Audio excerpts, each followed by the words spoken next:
The 7'2" center/point guard Bol Bol has been waived by the Orlando Magic. This has a lot of people asking what's next for the former high school superstar. Even though he was the 44th pick in the draft, people were extremely excited to see him play in the NBA. I mean, he was a 7-footer that could decently dribble and create his own shots. I'm obviously not comparing the two, but it's the same reason a lot of people want to see Victor Wembanyama. They just want to see a giant do things giants shouldn't do. But to look at what's next for Bol Bol, we first have to look at what he's already done. His time with the Nuggets was typical for a second-round pick on a championship team, but to a lot of people it was very disappointing to see. People, including Bol Bol, wanted to see him come out and dominate immediately, but that just wasn't going to happen with the Nuggets. They had and still have superstar players while being one of the deepest teams in the league the past few years. So trying to compete with that is a lot harder than if he was drafted to a team that wasn't winning. You do have to note drafting questionable players and developing them was something Denver liked to do. When Michael Porter Jr. was first getting drafted, a lot of teams were passing on him because they were scared they were drafting an injured player. But the Nuggets decided to draft him anyways with the 14th pick. And his back injury was so bad that he didn't play a single game the season he was drafted. And fast forward to today, Michael Porter Jr. is now an NBA champion and also got paid a bag. So they drafted Bol Bol purely off his potential. Coming out of high school, people thought he was going to be a lottery pick, but because he had a foot injury that made him miss almost his whole college season, his draft stock dropped a ton. The Nuggets even had him playing in the G League for a few games to get his stride back. Then, still somewhat dealing with that injury and not getting many minutes, both parties kinda just grew tired of each other. He wasn't improving as fast as the Nuggets wanted to see, and Bol Bol didn't get to have the impact he wanted to have.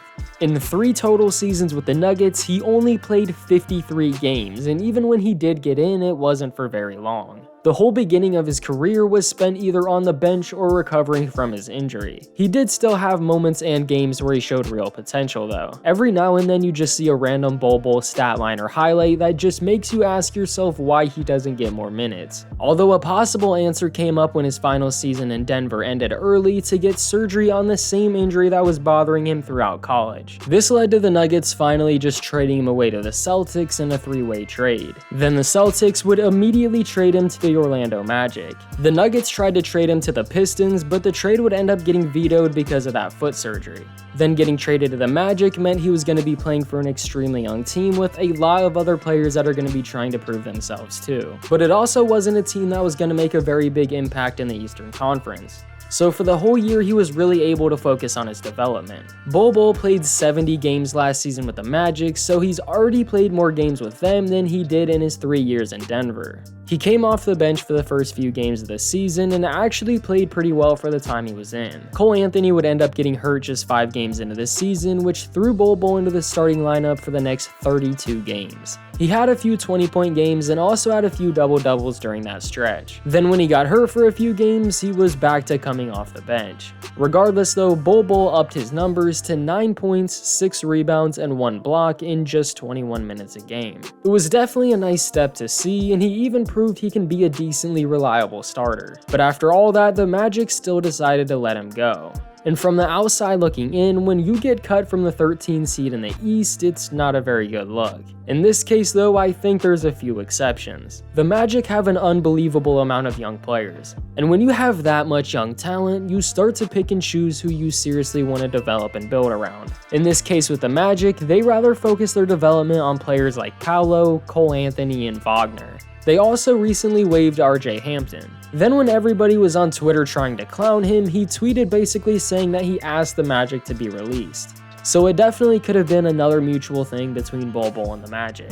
At the end of the day, it's not like Bol Bol had his say in going to the Magic. By being released, this gives him the chance to actually pick the organization he wants to play for. And although obviously he's not the hottest free agent, I definitely think there's going to be a team that takes a shot on him. For how long is gonna be the question. With the Magic, he shot 63% from the field. He struggled to shoot from 3, but really wasn't taking that many per game. Bol Bol's a solid big man, especially if he's coming off the bench, and he can even play multiple positions if he really needs to.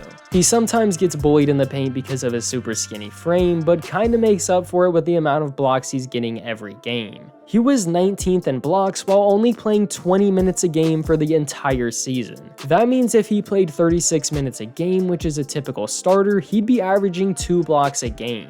Bol's got that Slenderman wingspan that separates him from a lot of people, and on defense is really when you see it shine. As I'm editing this video, it's being announced that the Suns have now become frontrunners to sign Bol Bol, which could be another Denver situation or another chance to prove himself on a championship team. Now that his foot is actually feeling better and he's starting to get more comfortable, Phoenix could be a decent fit. They need as much depth as they can possibly get, and adding Bol Bol for an extremely low amount of money would be a pretty good move. Also for Bol Bol, that's a good group of guys you want to be around if you're trying to get better. But back to what I was saying. If he can stay healthy and find a team he truly wants to play for, I really think we'll see a version of Bol Bol that we've never seen before. He's not going to get signed and come in as a starter, but coming in as a backup, he could easily work his way up. Then you also never know if someone's going to get hurt like what happened with Cole Anthony.